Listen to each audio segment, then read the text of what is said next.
Last year, nag-init ang pickup wars dahil sa pagdating ng mga refresh or all-new models ng ilan sa mga contenders dito.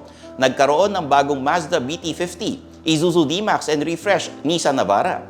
Ang Ford nag-update rin sa Ranger pero yung changes ay hindi kasing significant sa iba. Kung si Whitney Houston ang sabi, saving all my love. Ang Ford naman, saving all the updates for the next generation.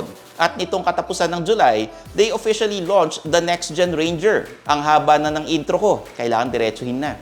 Itatapat natin to sa leader of the pack, the Toyota Hilux Conquest dito sa Philcoche Spec Check. Kung hindi kayo nakasubscribe, naku, sayang naman. Baka may bago ng version ng Ranger, saka nyo lang makikita sa video na ito. Kotse ba?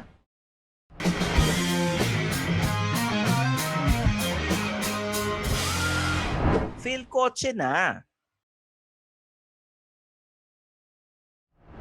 Siyempre, sisimulan natin sa presyo. The Toyota Hilux Conquest 4x480 is priced at 1,900,000 pesos, habang ang new Ford Ranger Wildtrak 4x480 ay nasa 1,875,000 pesos. 25,000 pesos difference lang between the two.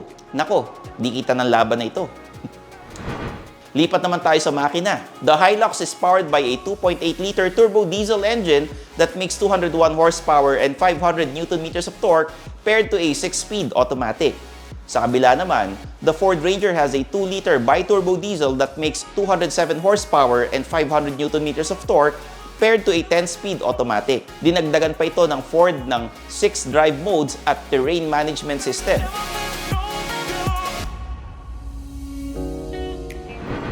Pagdating sa dimensions, mas malaki ang Ford Ranger across all areas. Paano nga naman? Its wheelbase was increased by 50 mm habang ang wheel tracks or yung distance ng left wheel sa right wheel ay nadagdagan din ng 50 mm. Yun lang, lamang pa rin ang Hilux pagdating sa ground clearance with a towering 279 mm of space.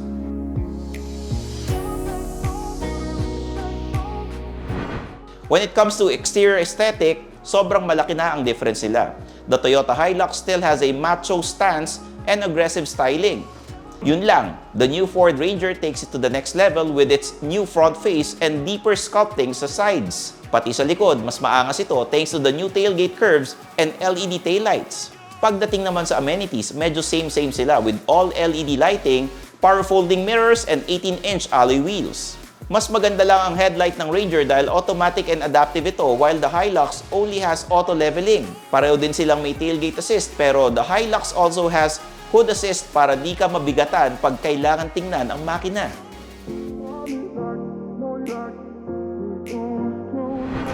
Mas refined na ang cabin and amenities ng Hilux Conquest but the overall feel still leans towards durability. There are hard-wearing plastics on the dash and doors, fabric only for the seats that are also manual adjust only.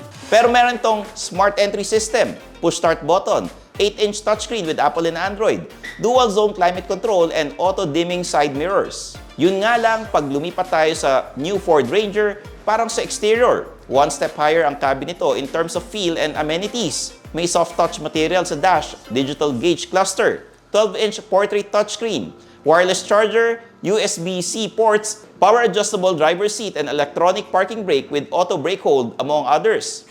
Talaga namang busog-lusog dito sa bagong Ranger.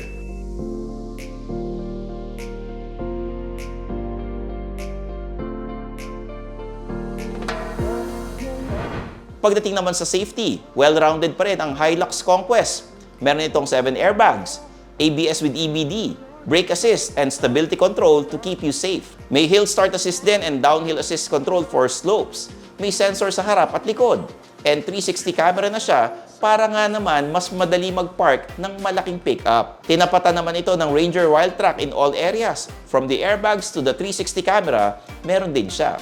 But just like the interior, nakalayo ang lamang ng Ranger dahil mas marami itong abubot when it comes to safety. Loaded ito with advanced driver assist features na makakatulong pag nasa normal city and highway driving ka lang.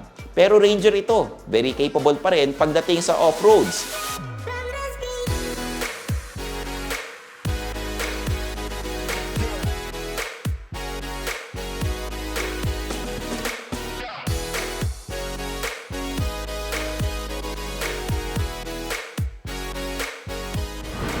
To recap, the Toyota Hilux Conquest 4x480 comes at 1,900,000 pesos, habang ang new Ford Ranger Wildtrak 4x480 ay nasa 1,875,000 pesos lang.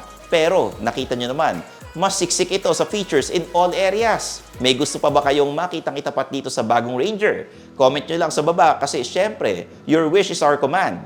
Sana lang subscriber ka, no? Kasi target namin ngayon ay 400,000 subscribers before the end of the year. I'm your host, Stanley Chi, ang new senpai ng Turbuhan. Pinapaalala ko lang sa inyo na i-follow nyo ako sa lahat ng social media accounts ko. May sariling YouTube channel ako at meron din akong podcast, Underpaid with Stanley Chi. Kinig na at mag-subscribe sa Spotify and Apple Podcasts. So paano ba yan?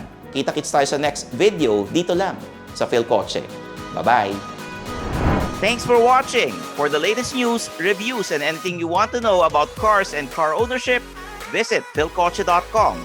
Follow us on YouTube, Facebook, Instagram, and Spotify para hindi ka huli sa usapan. Tandaan, kotse ba?